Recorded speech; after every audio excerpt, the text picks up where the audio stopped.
Okay, it's my honor to welcome all of you, the Quran-based Research Center. My name is Dr. Taufik. I will be the moderator for this event. The Quran-based Research Center was established in 2020, and this is our second event this year. This event is scientific discussion forum that proves the truth of the Quran with the current science, both in the medicine and non-medical field.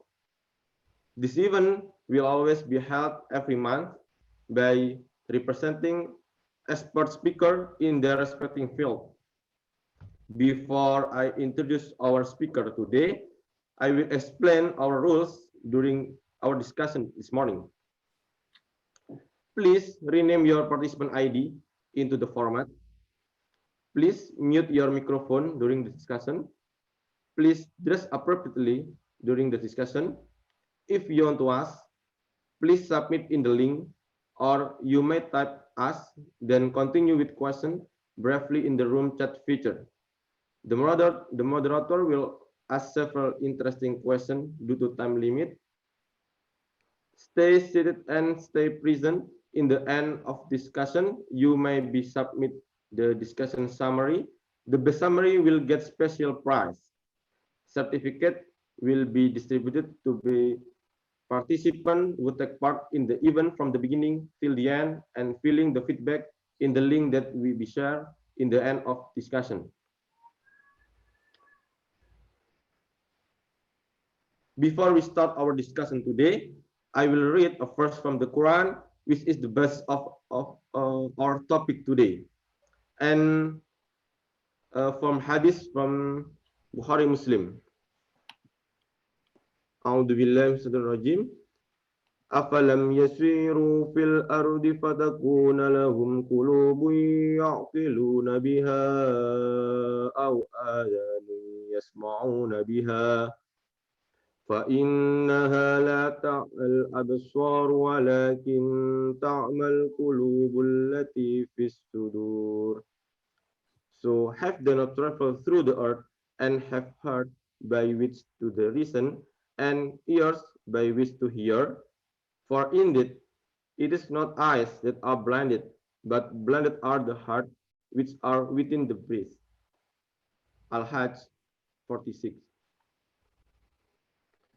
And from the hadith, Bukhari Muslim, truly in the body there is a morsel of flesh which is correct, all the body is set aright, and which if it is disease, all the body is disease. Truly it is the heart. Okay, I will introduce our keynote speaker today, Prof. Tamer Mohammed, Ph.D., Assistant Professor of Medicine, Department of Medicine, Division of Cardiovascular Medicine, University of Louvain, Education and Training, Ph.D., University of Manchester, Cardiovascular and Molecular Medicine, Postdoctoral Fellowship, University of Manchester, Gladstone Institute Cardiology. The main research interest is to identify novel therapies for heart failure, focus on endogenous heart repairing and regeneration mechanism. Okay, Prof. Tamer, the time is yours. Yeah, thank you so much. So I will share my screen. Can I share my screen? I'll just.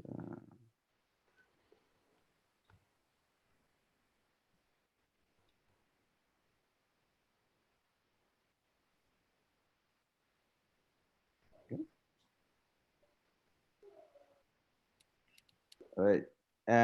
So yeah, thanks so much for the invitation, and this is really exciting. That I'm really excited today to talk to you guys about this topic on how we can control the heart cells to regenerate or to make repair in the heart.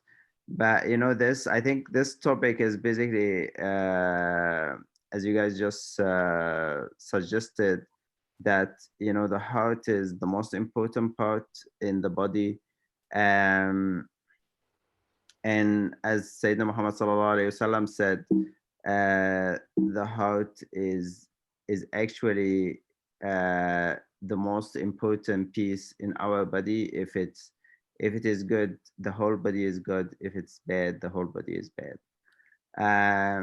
So my interest, I'm a pharmacist by training. I've been trained in pharmacy in Egypt, which is my home country.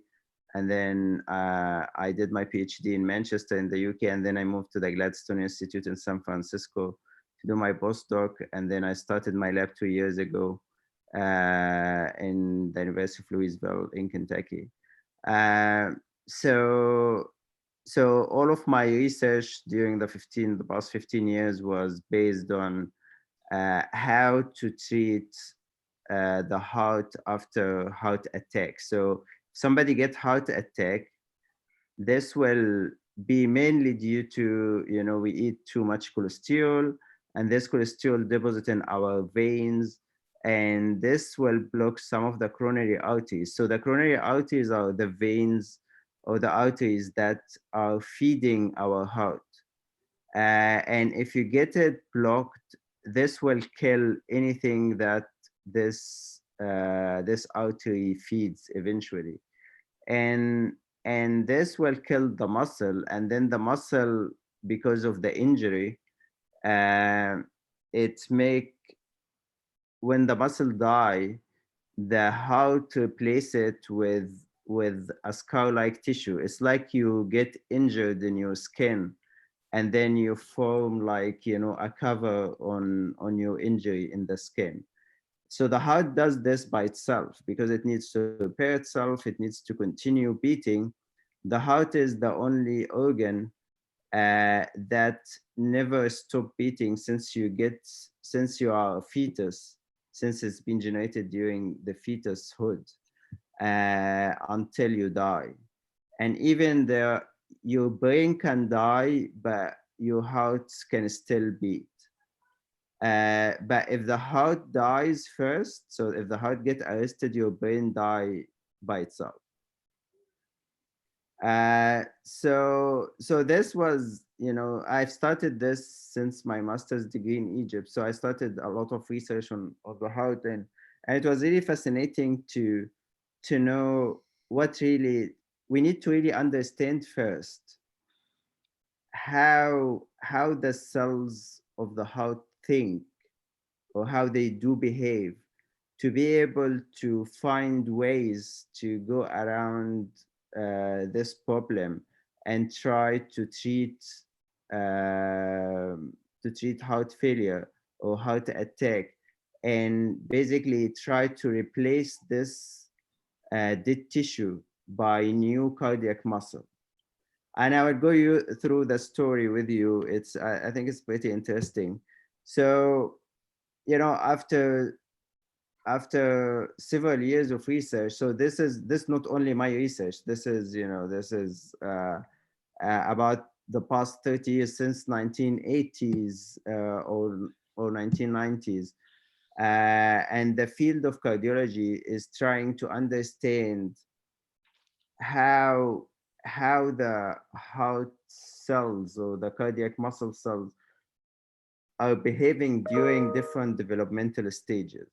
So what we found was that in the fetal heart, so in the fetal stage, the heart cells or the cardiomyocyte cells, or the muscle cells itself, they can proliferate and they can regenerate themselves. So if the cells die, like like what happens in the adults, the other cells can replace the dead cells, and they can heal by themselves, and they form intact heart again. So it's like you get injury in your skin, and then after a few days you make a scar, and after a few days your normal skin cells replace them. So this only happen in the fetal stage, and it stays to happen in the neonatal stage in the first few weeks of or after birth. So there are a few cells that these pink cells, they can regenerate, and they can replace the dead cells. But in adulthood, once you pass this stage of neonatal, in adulthood, all the cells become locked to only doing this contraction or beating, doing the function of beating, and they never proliferate again. So that's why when you have a heart attack, uh, the cell dies, these cells die, and they can't be replaced by others because there's no other cells that can replace them. Uh, so to understand why all of this happened, because the solution eventually is, can we go back in development? So can we make these adult cells in the people and the old people that they get heart attack, and can we make them like these cells, like being fetal again, so they can actually proliferate and regenerate and fix the heart, like the injury in your skin that can be fixed or not? So to go back in development, we need to understand development first, right? So the results of this whole science over the past 20, 30 years or so, uh, we started to understand a bit about development.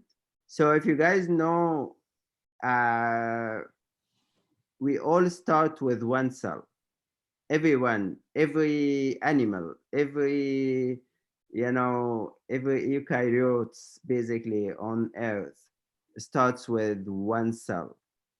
And this cell develops into this human being, okay, or it develops into animal, or develops into, and this process actually, we really still don't fully understand it. If we understand it, we can remake it eventually, but we still don't understand it.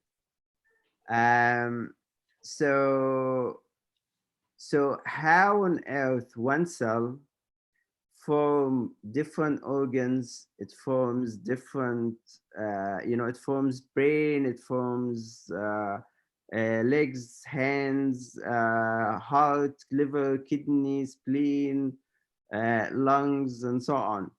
How on earth? So it's the same DNA material. So this cell has got the 40 in the humans, it has got the 46 chromosomes, it has got the same DNA sequence. And then this cell with the same DNA sequence start to develop different organs, which are completely different cells. Okay, so how on earth this happens? So we started to understand a bit that this cell actually try to form a blastocyst, and then it forms the embryo. And then when the embryo start to form, there is a group of cell goes to form something called ectoderm, and then another group of cells form another group of cells called mesoderm, and then endoderm. And this is during the fetal development, and some of them form germ cells as well. So the ectoderm specialized lineage could form skin, neurons, and the pigment cells. So it forms basically your skin and neurons. And then there's the mesoderm, so it's the mid layer. And this mesoderm forms your heart, your skeletal muscle, the kidney, the red blood cells, which is your blood, and then the smooth muscle. And then the endoderm forms your gut, lung, and liver, and so on, and the pancreas and the inner organs.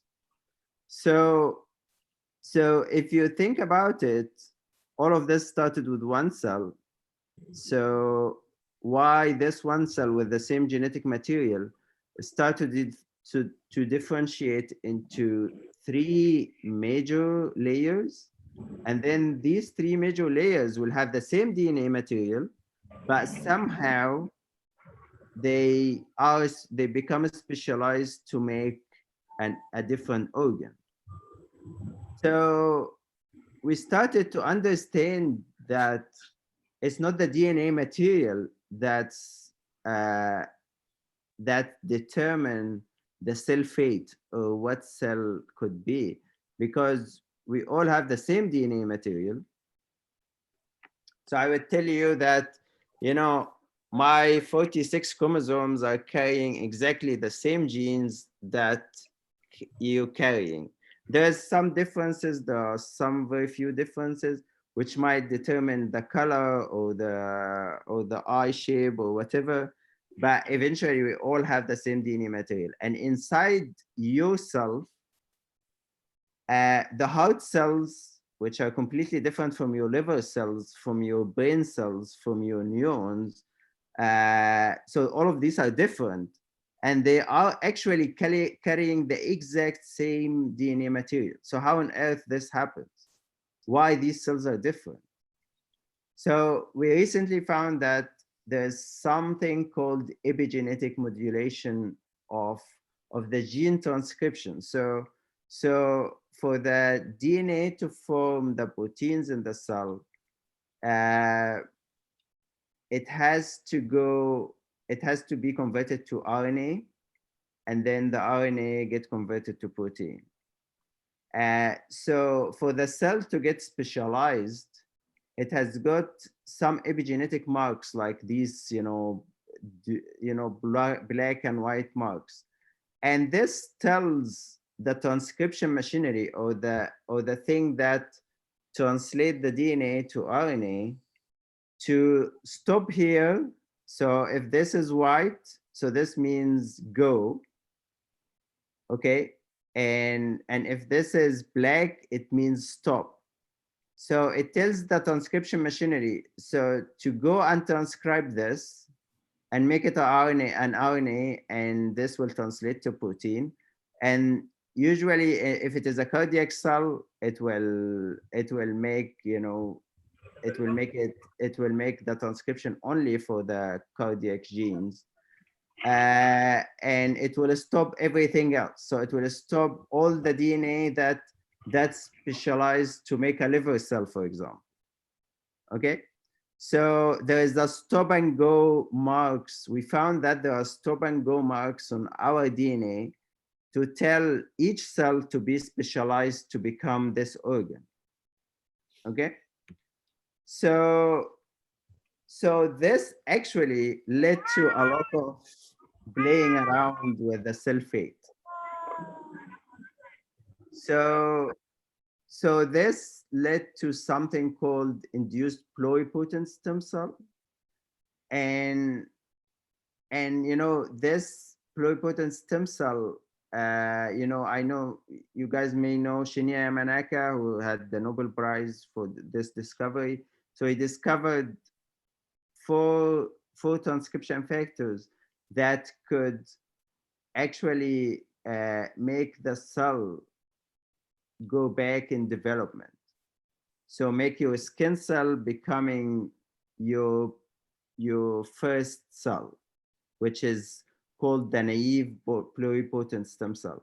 So this is how it works. So how it works is that we start with this cell, which is, we call it pluripotent, so it can be any cell.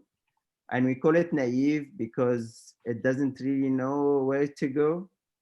And then this naive cell get primed somehow and got some epigenetic marks. So it starts to, to get ready to become something. And then this primed cell can go into endoderm, ectoderm, or mesoderm.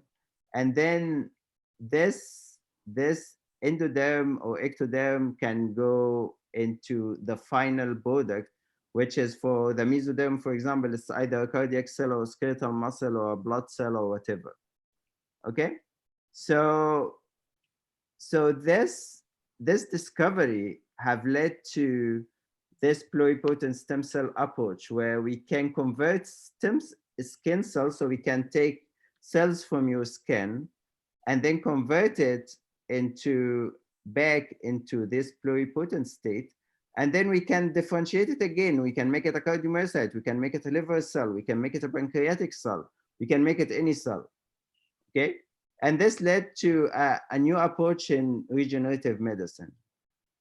But there's another other cool approach which we've worked on, which is this approach. We don't have to go all the way back and then go back again to make a different cell. But what we could do is to directly convert terminally differentiated cells. So we can convert your skin cell into a cardiomyocyte without going back in development like this. And this is called direct reprogramming. Okay, which is, this our basically is indicating. There's indirect reprogramming where you go to this pluripotent stem cell and then go back again. But, we worked on this direct reprogramming and we worked on it in the heart because we wanted, so if you remember what I told you in the first slide, what we found is that when heart attack happen, the heart cells, or we call it cardiomyocytes, they are dying and they've been replaced by a scar tissue. And the scar tissue, the main cells in this scar tissue is called fibroblasts. So we have used this approach to convert these fibroblasts there are too many of them in this scar tissue, using some transcription factors which are coming from our understanding of how the cardiomyocyte get developed, how the cardiomyocyte cell get developed. We identified 3 transcription factors which could actually convert these fibroblasts, trick them, and make them a cardiomyocyte. So this will improve the cardiac function eventually, because you are adding some cardiomyocyte into it. And this approach called direct cardiac reprogramming, and we have published a lot of papers on it. And recently it has been, we've established a company now, and this approach is going into clinical trial. And they are so far very successful in doing all the preclinical work on it. So hopefully this will become therapeutic for heart failure soon, inshallah. But recently we developed as well, from our understanding of this development, we have been able to push this cardiomyocyte and make it like the old one, the young fetal cardiomyocyte, and make it divide using some cell cycle factors that we have recently identified as well. So let's talk about, I will go in some small details. I think I have 10 minutes left. I will go about some experimental details on this, on these 2 approaches and how we reach to these conclusions. So for the direct reprogramming, for the direct cardiac reprogramming, first, we have found that there are 3 transcription factors. They are called GATA4, MIF2C, and TBX5, that could convert the fibroblast into cardiomyocytes. The efficiency of these were a bit low, so we tried to add some small molecules to them. And after adding these small molecules, you can see this looks like a fibroblast, but it's actually beating like a heart cell, right? So the heart cell shape is like a rod shape. So this is actually a fibroblast. We added to it these 3 transcription factors and some small molecules that make it, beat like a heart cell. So we have tricked the fibroblast and make it becoming a cardiomyocyte. Okay, I think, oops.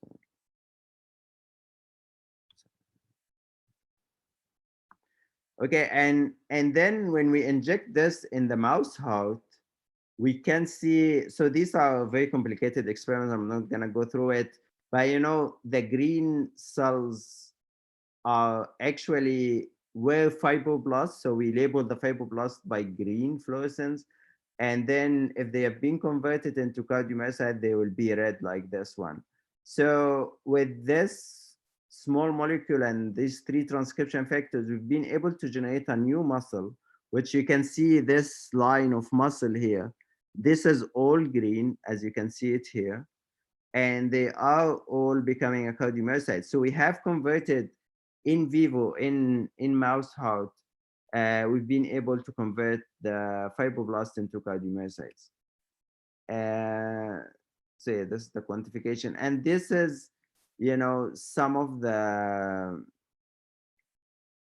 this is an adult cardiomyocyte as well that's been treated with these 3 transcription factors. And they are, I don't know why it's not working, the movie. Um,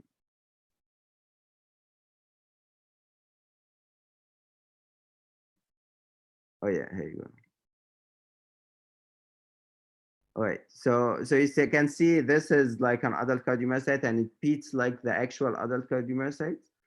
Uh,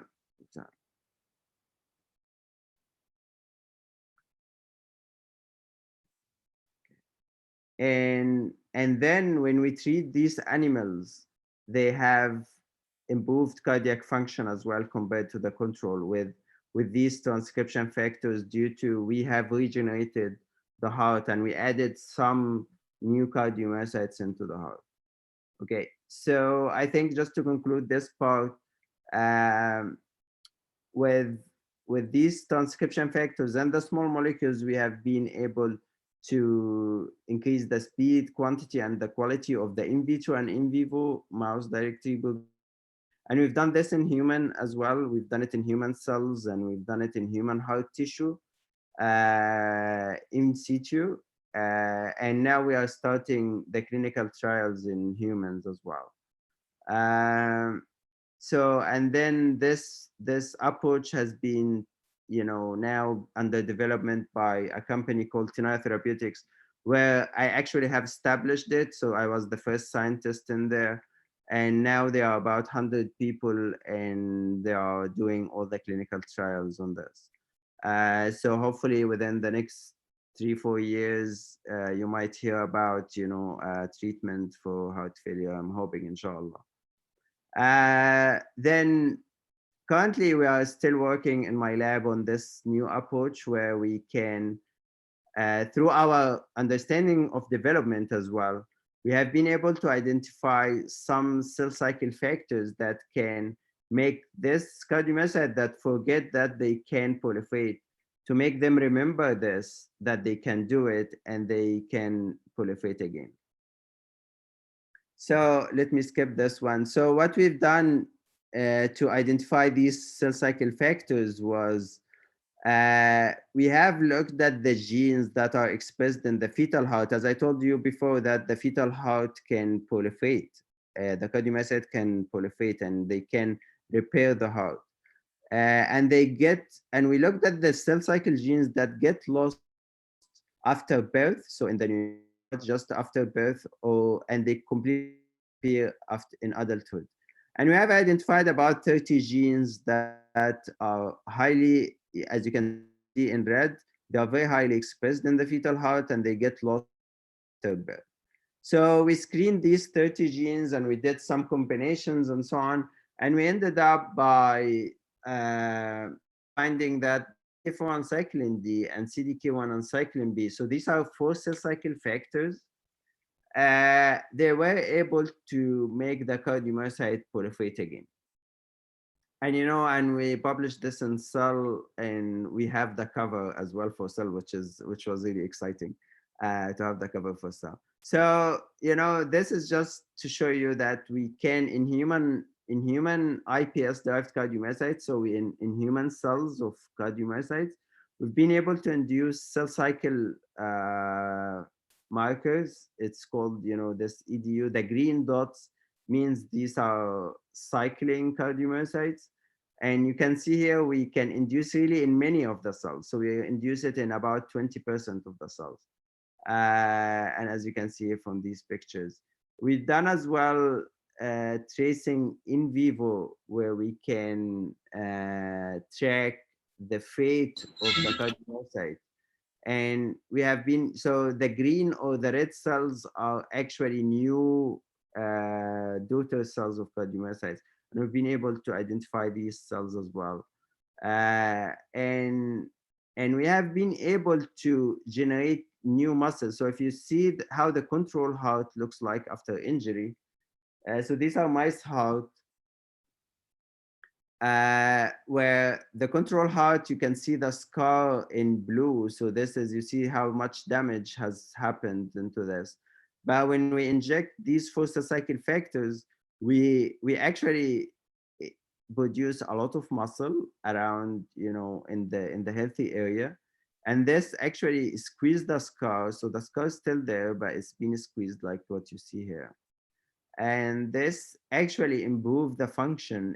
The function actually goes almost back to normal. It's not to normal yet, but I think there's still room of improvement, but it's going really well back there. So what's really interesting and exciting is that these force cycle factors are not only specific for the heart cells. So we have tested these in neurons.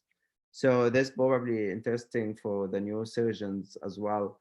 That these force cycle factors can induce proliferation in the neurons. And this is a time-lapse images taken from the same neuron. So this neuron becoming 2, and then it starts to divide and they becoming 4, and this 4 becoming 6, and so on.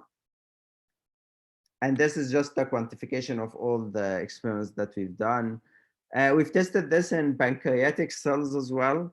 And the green dots that you can't see in the control, there's no green dots in the control at all. But when you treat with the 4F, you can see green dots. And this green dots is an indication of division. So it's an EDU incorporation. So this is, and you can see here, this pancreatic islet, where the red is staining the insulin. So this tells you these are pancreatic cells. And the green is the EDU, which is an indication of the proliferation marker. This will tell you that this cell is actually a daughter cell or have divided. So these force cycle factors as well are effective in inducing proliferation in pancreatic cells, which might be good for diabetes as well. Because if you are if you need more insulin, you can actually, if you have more pancreatic cells, you will get more insulin as well. So just as a summarize, these force cycle factors, we have found them, can induce the proliferation of cardiomyocytes. We've done some mechanistic studies as well, but I don't think this is the context of this talk. So at the end, I would like to thank the team in Tonight Therapeutics. So these guys have done a lot of the work that I've mentioned, and my lab as well, where this lady is actually from Sri Lanka, and she's studying medical school in Saudi Arabia, but she's originally from Sri Lanka. So it's it's a new neighborhood. So yeah, and I would like to thank the AHA and the NIH for funding as well. And thank you so much. And I'm happy to take questions and start the discussion. Thank you, Prof. Tamer. Prof. Tamer has explained to us where our organ and heart come from. All of us is start from the one cell and become a specialized and become any organ, and it have a different function and it have a different characteristic. Okay, we will start the polling question.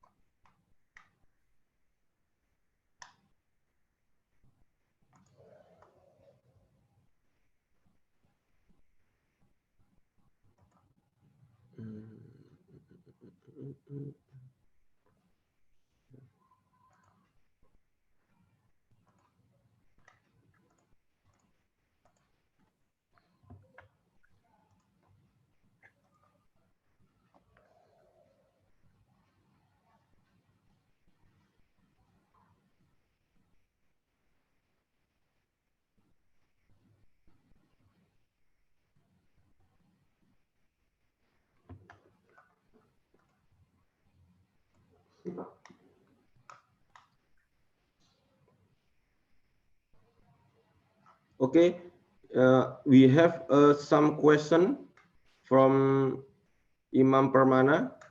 Maybe I can show their question.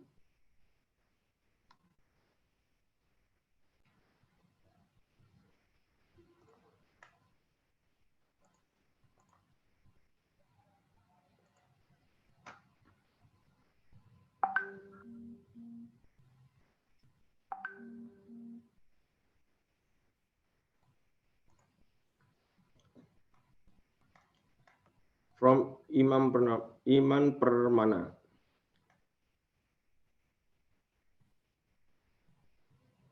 Quran say that in the week of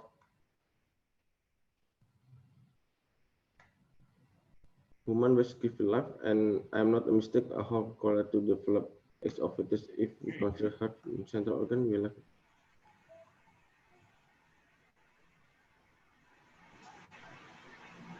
Maybe Prof. Tamer can answer this question, or we will keep this question and to next the Yeah, question. I think, yeah, so I think this is a great question. I don't know, I don't know what's specific about week 12.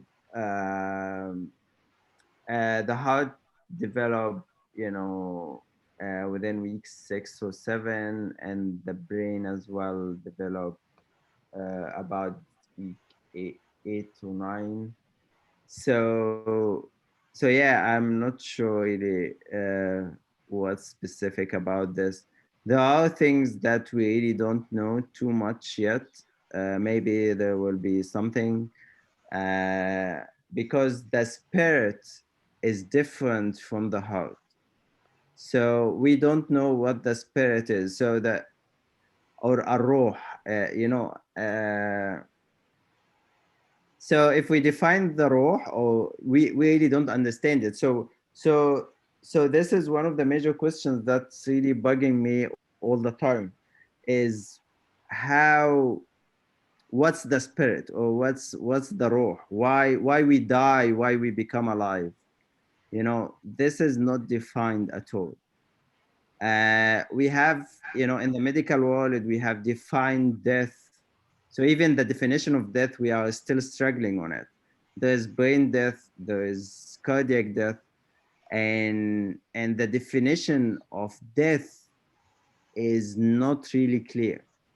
You can keep now somebody for years on ventilators and they will never die. So it's just, it's just, it's really hard to correlate everything in Quran with the science. But I'm sure there should be in the future, maybe there's something to correlate it. Um, One thing I want to say as well on this context is that each cell in the body has got a brain. It's not the heart has got a brain. The heart doesn't have, it's each cell in your body. Each cell has got tons of biochemical reactions that goes on, a lot of transcriptions that goes on to put proteins in and put proteins out and so on. And even in health and disease, all your cells behave differently. So there are cells that migrate, they move, they go somewhere. If there's a problem, they go to fix it. So the way that I simplified after heart attack, how the scar forms, this is a whole science behind it. So the formation of the scar after this heart attack it requires migration of macrophages and all immune cells and fibroblasts and so on, and they come from everywhere in the body. So they come from your bone marrow to fix your heart. So if there's a problem in your heart, your bone marrow responds to it. So there is actually, and each cell transform and change itself. So the macrophages actually, it change its formation and all of her transcription, it changes if it moves from the bone marrow to fix something over there. And you know, your body respond to infections. This is a completely different story as well. So each cell has got its own brain, and what's this brain or what's controlling the whole cell biology, we really don't know it. We thought in the beginning it's the transcription factors, but eventually that's not right. The transcription factors are the hand that does the job, but it's not the brain. So there's something that dictates the transcription factor to do what it should do, but they are actually not the brain that tells them. So we are still figuring out, we need to figure out what controls each cell first, and then this could dictate what, you know, what's the overall brain, and this could lead to understand a bit what's the spirit, because the spirit or the ruh or the life that we have is eventually is the dictation of all of these biological processes that's going on. Does this answer your question? I think is enough. We had clear answer from the Prof. Tamer. And now we start a polling question. Host, can you show the question polling?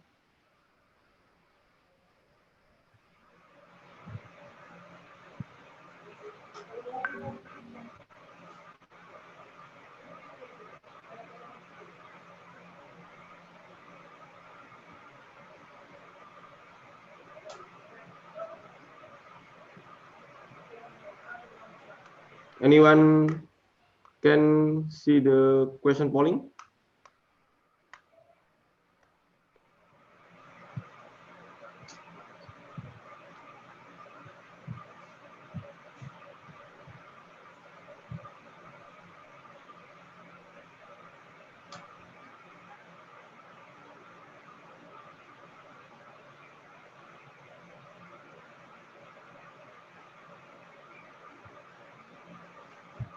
Prof. Tamer, can you see the question polling? Yeah, I can. Yeah. Do I need to do anything about it? No, just, or you can choose your question, your answer to the polling. I don't have the option to do so. Yeah, you cannot, because you is setting as co-host, so you cannot answer the question. It's just for the member of meeting. Oh, I see. Just write the result summary of the polling, I think. Yeah.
have the polling question is finished?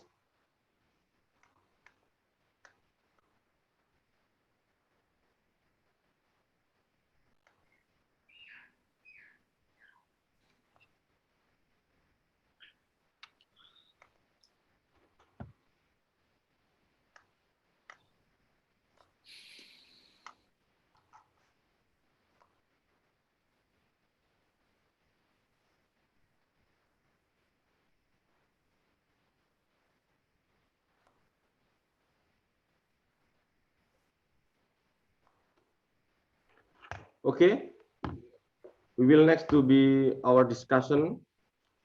We have three panelists today. Number one is the great of cardiovascular from the Surabaya, Dr. Ahmad Surya. He's a specialist in cardiovascular disease. And number two is Dr. Ahmad Fahmi. He is one of the greatest neurosurgery from Surabaya. And number three is our Quran expert, Ustadz Muhammad Arif Maksum. He's graduated from the Al-Azhar University. Okay, we will start discussion about our polling from the Dr. Surya. First, can you show the answer from polling? Yes, thank you for the acceptance. For the question, heart still beats and work in the brainstem dead. I think this is answer is yes. We know brainstem dead is a death of the brain functional, but the beat still the heart still beating. It is because the heart is supported by ventilator, by many drugs like inotropic, dopamine or dobutamine, and this heart still beat even by month and by years. As a sample is Michael Schumacher, a Ferrari racer in Formula One. He has a brainstem death in for many months, and the heart still beat because of ventilator. I think this.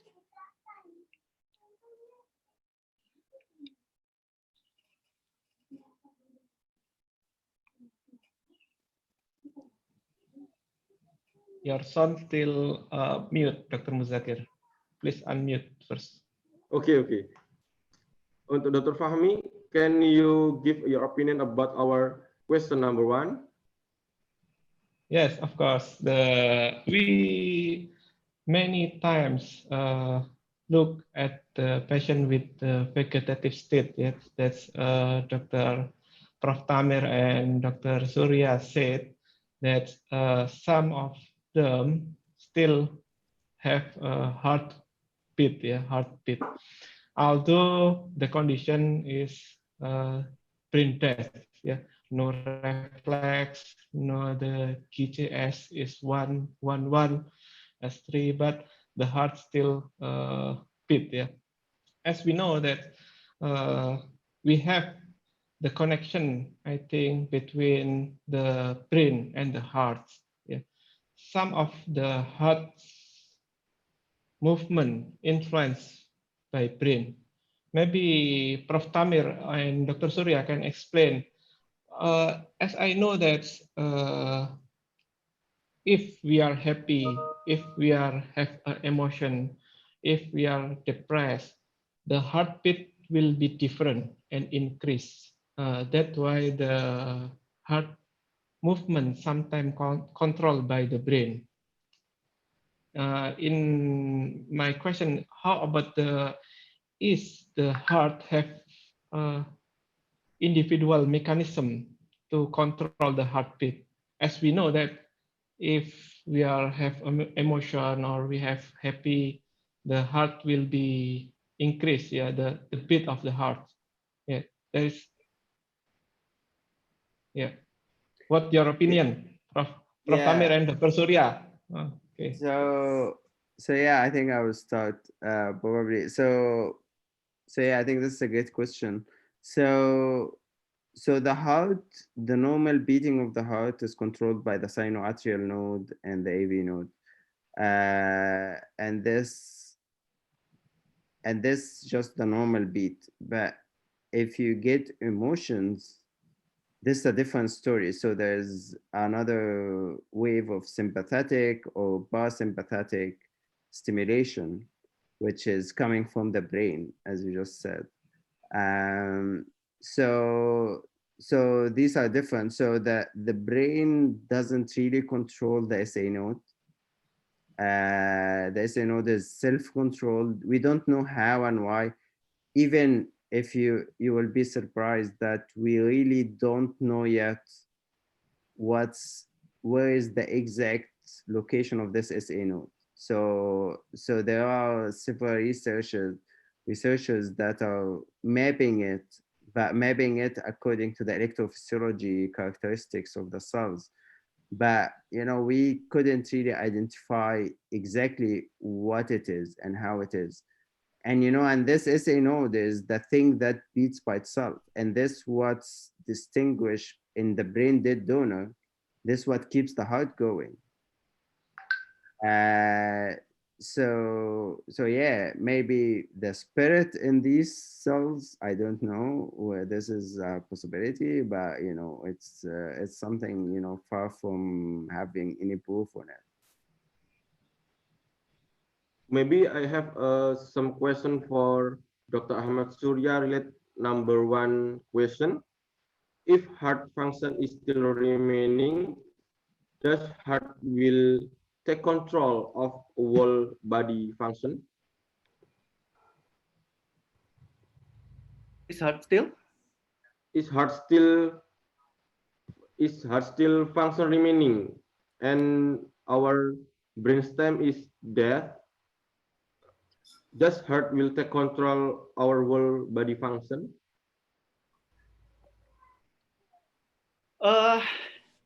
Control, it means heart still pumping oxygen delivery via blood to the other body. This is can make other body can still have life, but I directly control from other that I don't know. But if the heart is still pumping, it can be blood delivery to other organ, and this oxygenation is have two organ, and this still make alive in the organ. Okay. Can I add Dr. Surya? Yes. Maybe Dr. Surya explain that the cardiac still pump the blood all over the body. Yeah, like that, Dr. Surya. Yeah. Yes. But the movement is still, I think, it's still controlled by the brain. If the brain is already dead and the cardiac still pump the blood all over the body, the perfusion will be good, and there is no cyanosis in the periphery, but the patient still cannot move during the vegetative state or brain death. But like Dr. Surya and Prof. Tamer said, that the last function of the life, I think it will be the heart. That's why if the condition of the patient already brain dead, we cannot see the reflex, we cannot see the movement, we just see the heartbeat. Yeah, maybe like that, Dr. Surya, maybe. Yeah. Yes. What do you think, Dr. Surya? Yes, I think because heart is have automation system. Yes, yeah, as anode can be beating automatically and given to translate to avenue and translate to muscle of the heart. The brain is modulation via sympathetic or parasympathetic. The parasympathetic, if we stress or if fear, its sympathetic tone is over, and then in as anode there is a more norepinephrine that make as anode is beat faster and beat more strong in our muscle. And if we happy, if we relax, the tone parasympathetic is more, and the as anode is beating slower. This is a function of the autonomous nervous system in brain and the heart. But in the past year, we can find some research that there is another system in the cardiac, then escape automated nervous system. The cardiac have an intrinsic nervous system that is maybe new for our and for the medical student, and is just never of or still a few in the listen of the universe.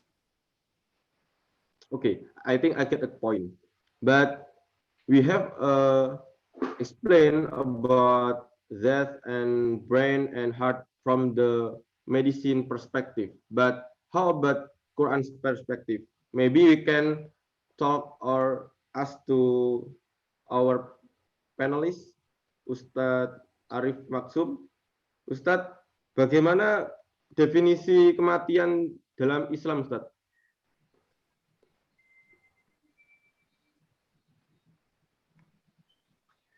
Maaf, suaranya boleh di unmute, Ustaz?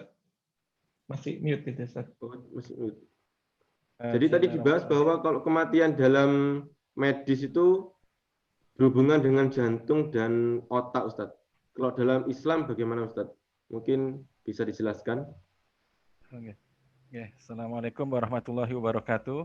Waalaikumsalam warahmatullahi wabarakatuh. Dr. Ahmad Surya, Dr. Ahmad Fahmi. Please let me speak Indonesian because I don't talk English fluently. Terkait dengan kematian dalam Al-Quran diceritakan, A'udzubillahi minasyaitonirrajim. Bismillahirrahmanirrahim. Kullu nafsin dha'iqatul maut. Itu ada dalam surat Ali Imran, kemudian dalam surat Al-Anbiya. Kullu nafsin dha'iqatul maut wa nabluukum bisyarri wal khairi fitnah wa ilaina turja'un. Kemudian dalam Islam sendiri ada kematian itu pertama disebabkan ada beberapa hal. Kalau dalam fikih ya karena antara kepala dan ini dilepas terus ya dipenggal, itu orang tidak bisa hidup atau adi atau namanya al-qatl.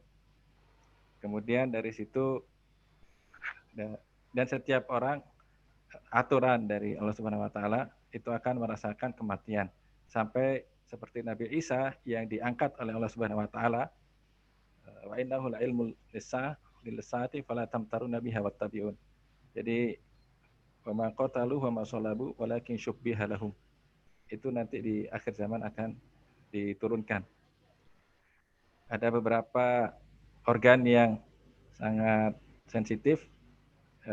Kalau akal atau kalau otak sendiri itu mengalami error, itu ada dispensasi dalam Islam sehingga dia boleh tidak, katakanlah tidak sholat, atau dikatakan dalam fikih itu majnun, ya gila.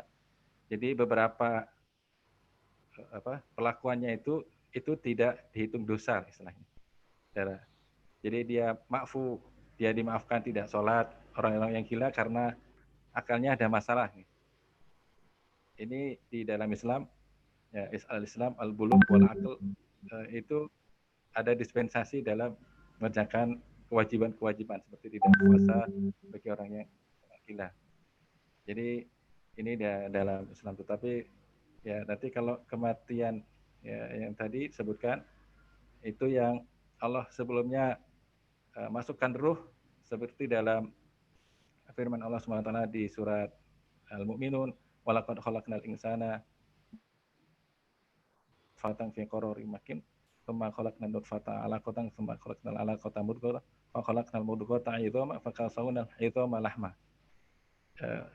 Kemudian di hadis dirincikan, inna ahadakum yujma' khalquhu fi batni ummihi arba'ina yawman nutfatan, tsumma yakunu 'alaqatan mithla dzalik, tsumma ala mudghatan mithla dzalik, wa yursal tsumma yursal ilaihil malak.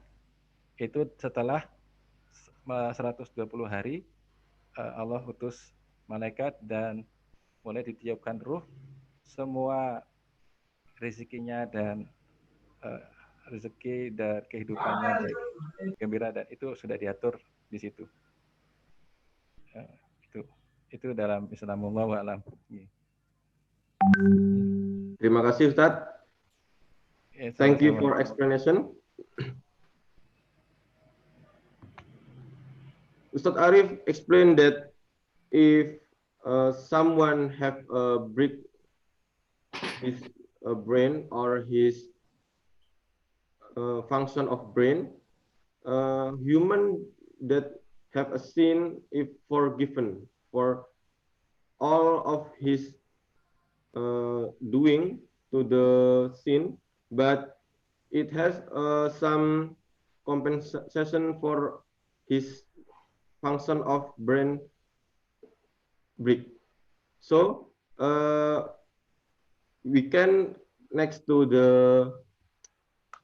question from the polling. Second question, please. Host can show up the second question.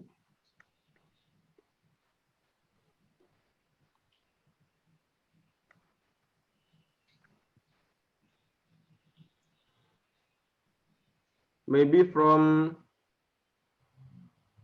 Dr. Fahmi, can you give a explanation about the second question and the answer from the participant today? Thank you very much, Dr. Muzakir. In the second question, it means that the brain have most of the function that control emotion, and what we want to do. Yeah, but as we know that all of our body have a connection.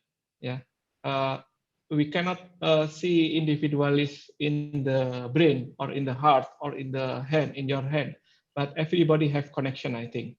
Yeah, and that's start from the brain in our perspective.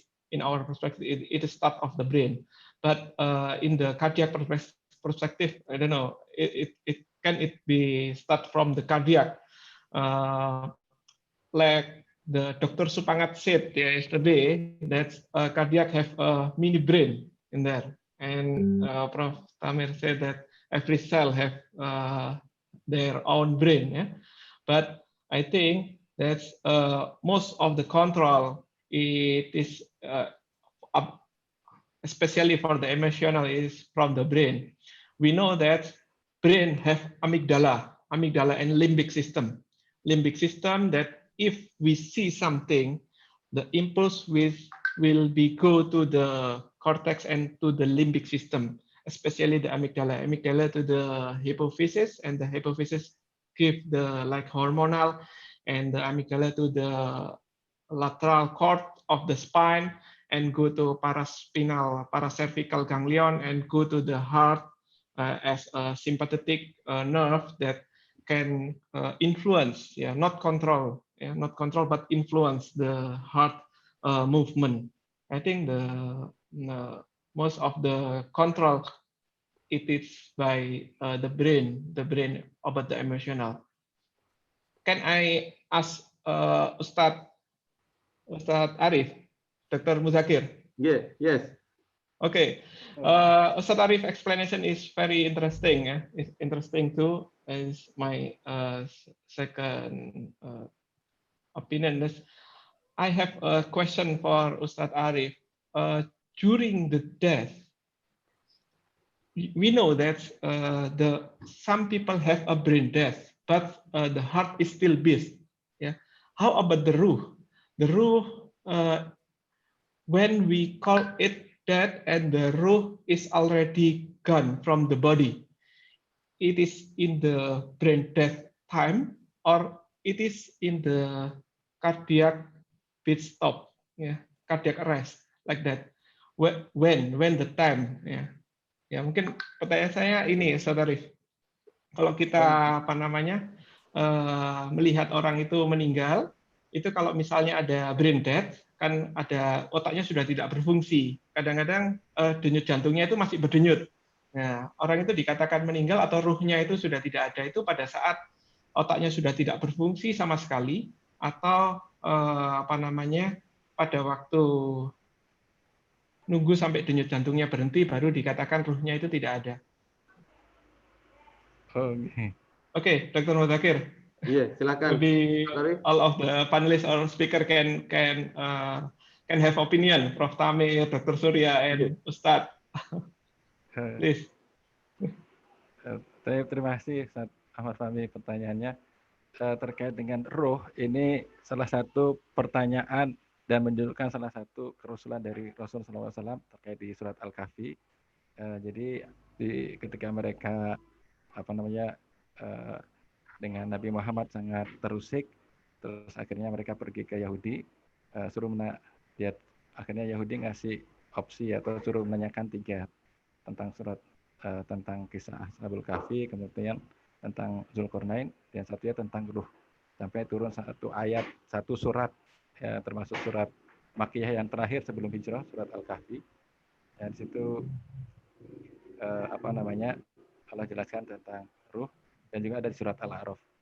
Di surat Al-A'raf disanakan wa yas'alunaka 'anir ruh qulir ruhu min amri rabbi wa ma utitu minal ilmi illa qalila. Ya, dalam bahasa Arab kalau kaidah wa yas'alunaka 'anir ruh, jadi kalau ditanyakan mungkin sebagai perumpamannya ya, ketika ada seorang bos kemudian pegawai masuk menanyakan, ini walillahil matsalul a'la, tapi untuk pendekatan rasional kita, dan karena ini bahasa Arab, jadi wa yas'alunaka 'anir ruh qulir ruhu min amri rabbi wa ma utitu minal ilmi illa qalila. Saya umpamakan ini biar nyambungnya. Jadi ada seorang bos kemudian masuk pegawai, ya, pegawai ini nanya macam-macam tentang istilahnya anggaran duit.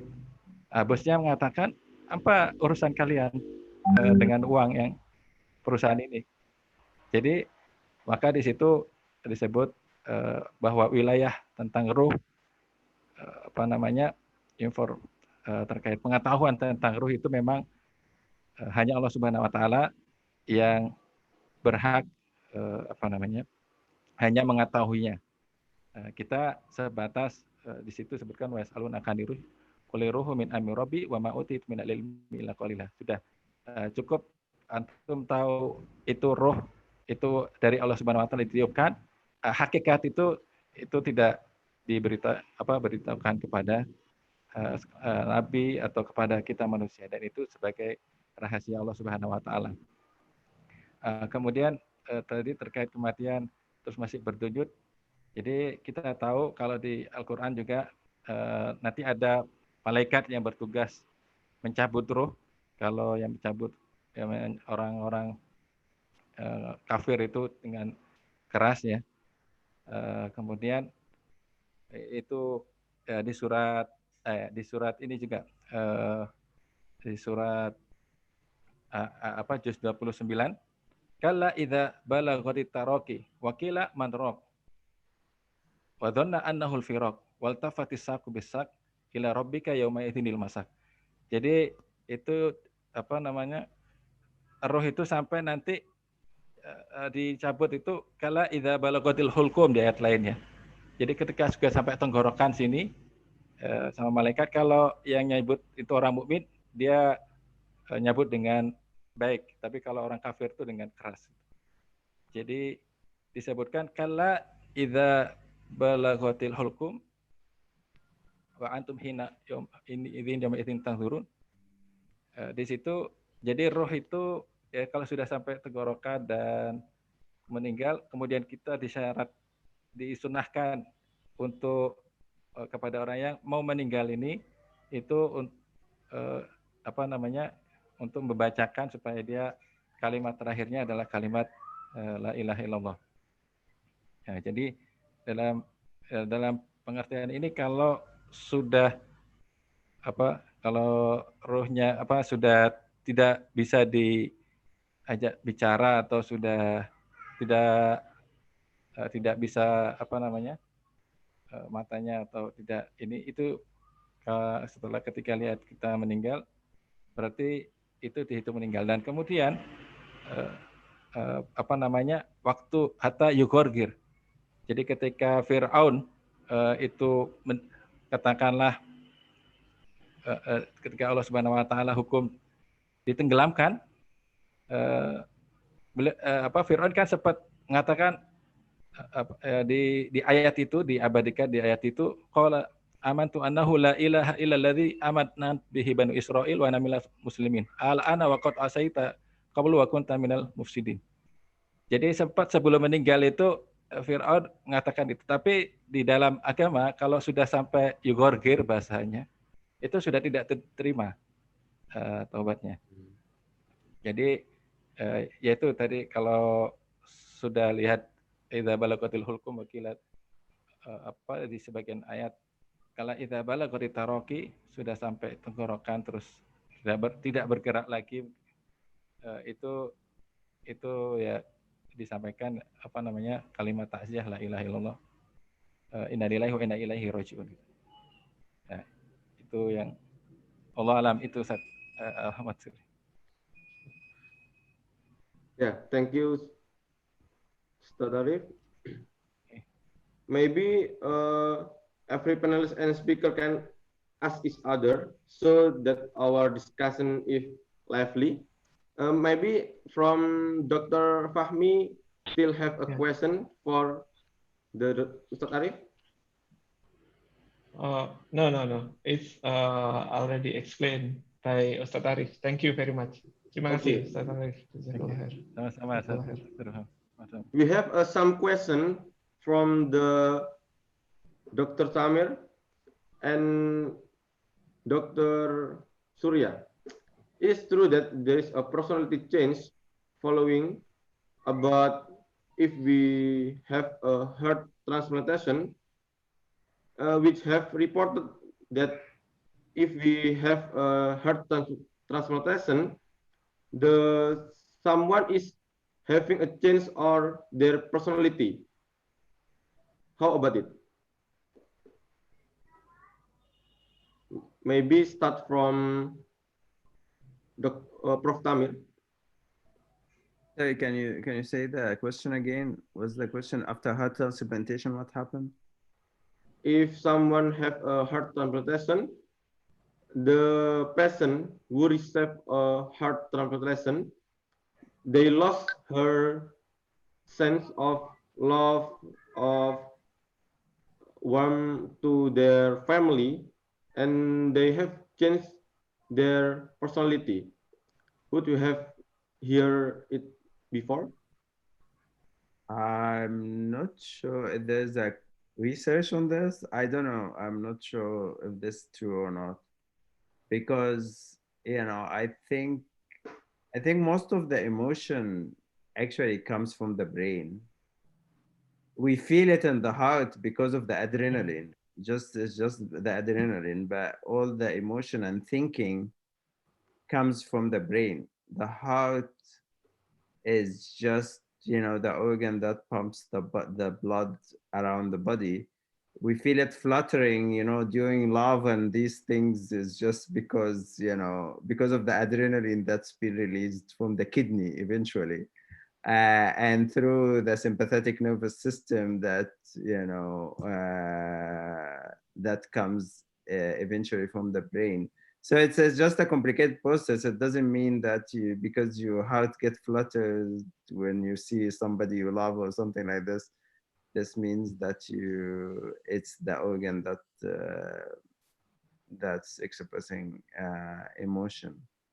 It's probably the one that's expressing emotion, but it's not really that where the emotion comes from.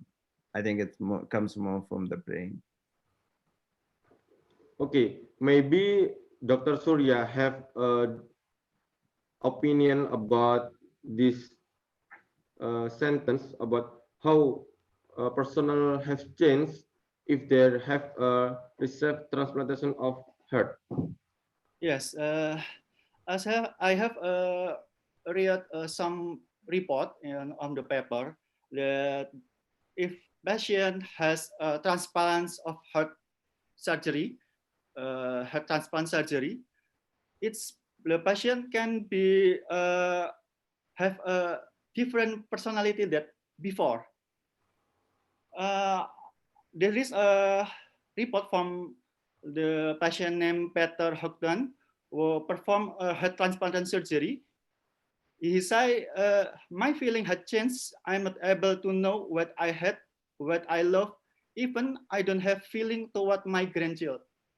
And the older person is never, they never drink alcohol, they never use tobacco. But after heart transplant surgery, he wants to drink alcohol. He wants to smoke tobacco. Some people says that there is some person that in the people death from accident, this people is atheist. Then heart is transplant to the some patient. There is after this accept the heart transplant, he feel of just as also the three report is make some question in me.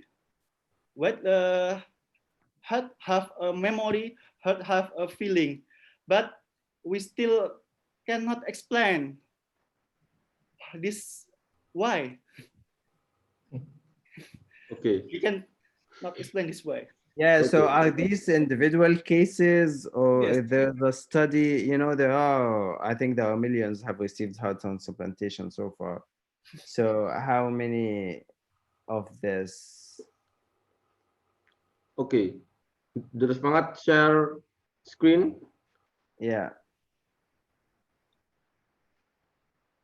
Yeah, but is this, how many cases have been studied in this? Is this a single case or is this? Maybe it's our clue to start the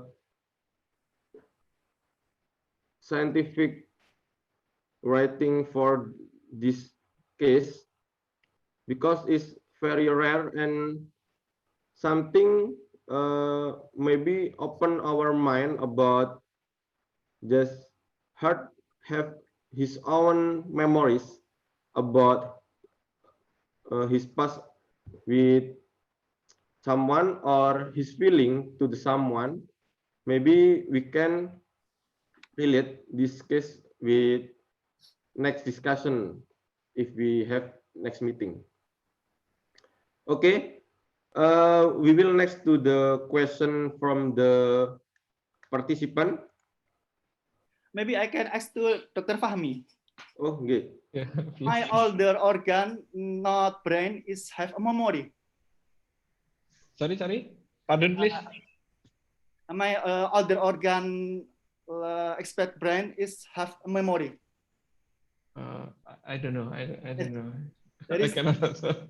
I know that's like Prof. Tamer said that the emotion is controlled by the brain, and our attitude, our what we do, what we done it is controlled by memory. by the brain, but I don't know if another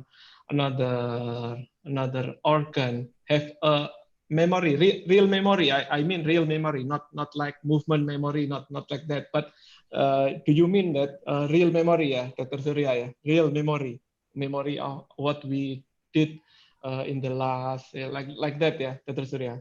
Yeah, I don't know, but I know that the brain just control that memory. Maybe and it is interesting discussion, yeah, because if we know the emotion is controlled by brain, and our attitude is controlled by brain, and what we do is controlled by brain, can we call our heart is in the brain, not in the real heart?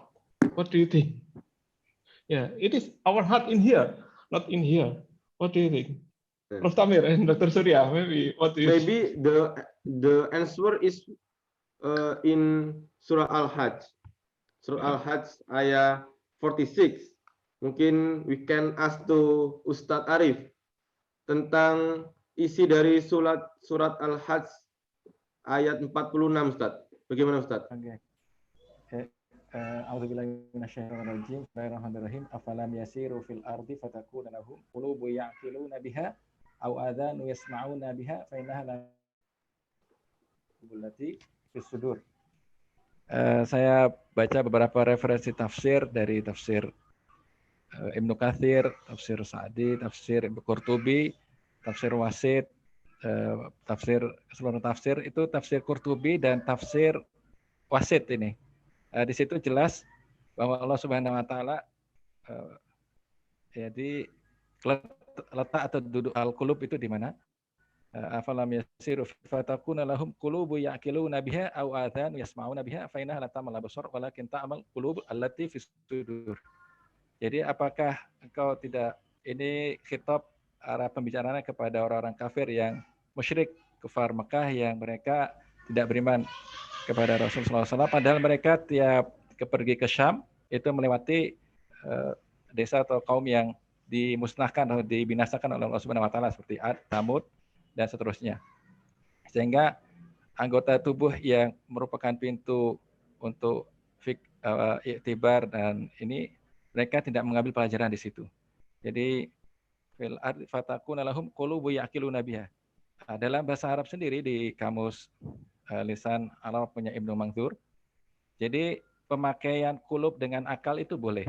Wa ja'isun fil arabiyati antakula ma akluka aina akluka aina qalbuka wa ma qalbuka.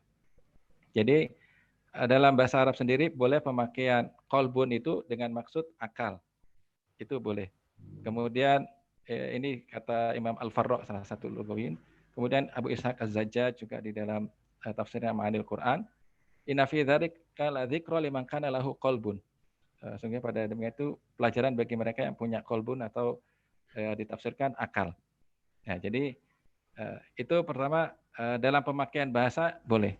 Tapi di sini seperti Imam Qurtubi itu mengatakan bahwa akal itu letaknya di qalbun, di hati, dan saya Tontowi sendiri mengatakan Allah Subhanahu wa taala beritahukan pada kita bahwa bagaimana hati letak itu ada di sudur, di dada. Dan kalau kita korelasikan kaitkan dengan hadis ya, at-taqwa hahuna. Jadi takwa itu di dada, wa yushiru ila sadri thalatha marrat. Mengisyaratkan ke dadanya. Jadi di situ, dan kalau kita lihat kata-kata al-qulub di dalam Al-Qur'an disebutkan sampai ada 130. Kemudian di sini itu hati itu juga berpikir atau mengambil pelajaran.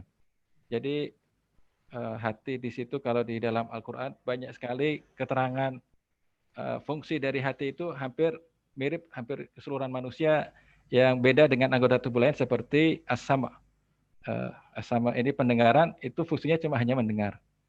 Dan kata Imam Qurtubi juga di ayat inilah disebutkan mana tempatnya pendengaran dan mana tempatnya al-qalb, hati itu. dan fungsi-fungsinya di sini. Kemudian sempat disampaikan ketika Ibnu Maktum mendengar mangkana fi hadhi a'ma fa huwa fil akhirati a'ma wa dulu sabila.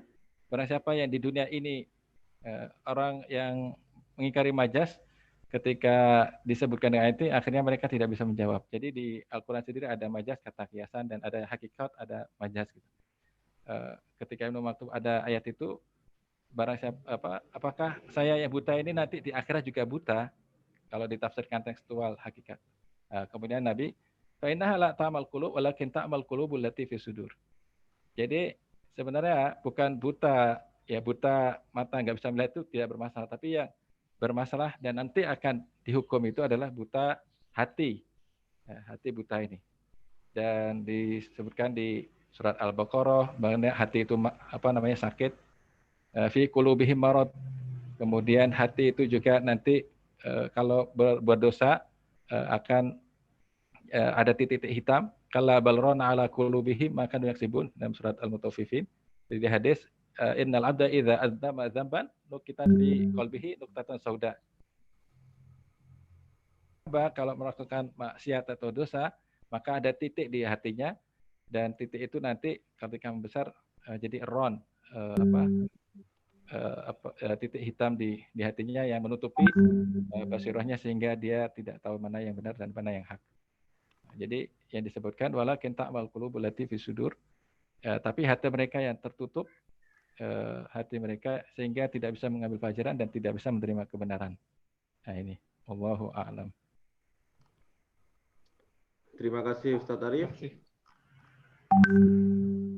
Maybe we have some question from the participant. Mafida Inaya. Last time you have I raise my hand, yes. You give me a chance.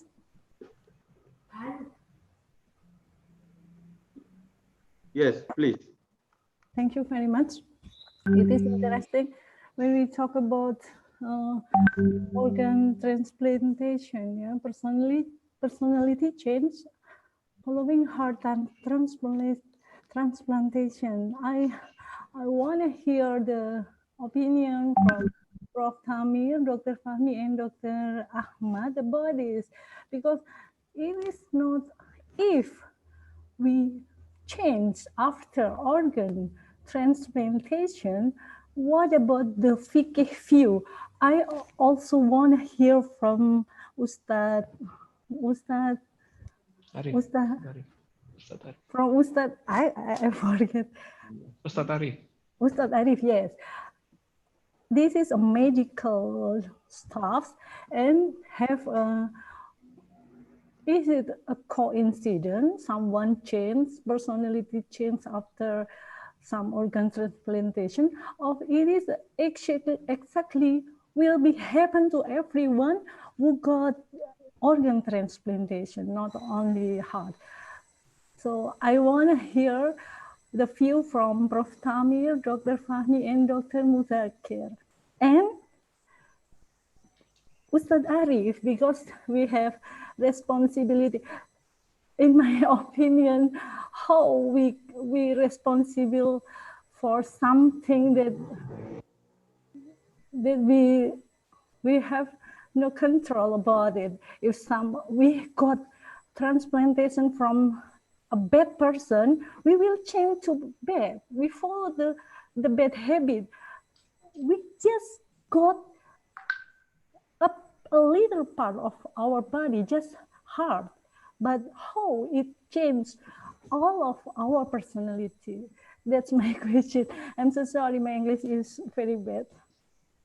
Thank you. Thank you. We have a time limit for our discussion today, so I will choose panelists for answer your question. Maybe Dr. Surya can explain how about this question from the Mafida Inaya. Yes,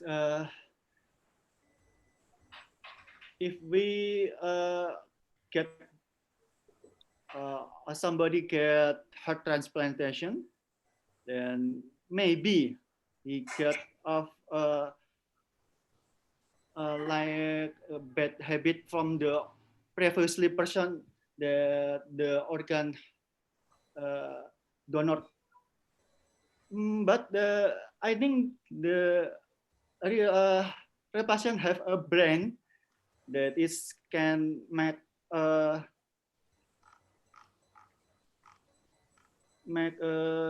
choice what have to do, but it is cannot be controlled if there is a memory from the past, from the later patient that is cannot realize. But this is case is just only a little and not all patients with heart transplantation have some experience that it is need to be investigated. I think it is. Thank you, Dr. Surya. I'm so sorry about this time limit from the participant who have sent a question today. So maybe the question will answer in the next meeting in the sum of discussion. So we have interesting research topic from we get our discussion today. The one is who is more dominant in controlling life, brain or heart? Maybe it can be title of our research, or personality will change after heart transplantation. Maybe we can create a project research and collect the information about this case, and we can get a new theory or new new knowledge about this. So I'm so sorry about the question doesn't answer today. I think it's enough. It's very interesting discussion today. From the explanation, we have got some point that our heart is not just a machine from the pumping blood, but more than that, how it can influence and control other organs, how it can affect our psychology, how it can affect our personality, and how can affect in people around us. And the participant maybe can fill the feedback from the discussion today. The link will be sent in the chat room. And the next meeting, we have a discussion 3. And the sum of the discussion, small brain in the heart, with Prof. Ibrahim said, and the information will be coming soon. And in Jember, kita punya kajian bahasa Arab tafsir surat Al-Kahfi bagian 2. Yang mau bergabung bisa menghubungi panitia. Linknya akan disebarkan atau dibagikan di grup WA. Mungkin maybe that's all for me, and please forgive for my faults or my mistake. Thank you. We can take a photo. Maybe this participant can show off their face, and we can take a photo from the Zoom meeting today. We can create album and create story from today.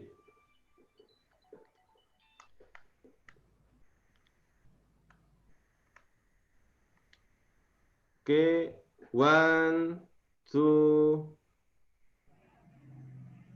3.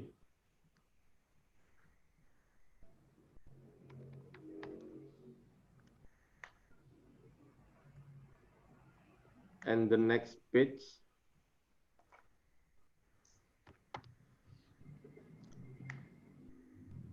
We have 117 participants today. Very interesting discussion. Okay, thank you for you all attendance on our meeting. See you in the next meeting. And more deep explanation about next meeting will be next month. So don't get left behind. See you next month. Thank you for our speaker and our attendance. Thank you so much. Okay, have a good day. Assalamualaikum warahmatullahi wabarakatuh. Waalaikumsalam. Waalaikumsalam warahmatullahi wabarakatuh.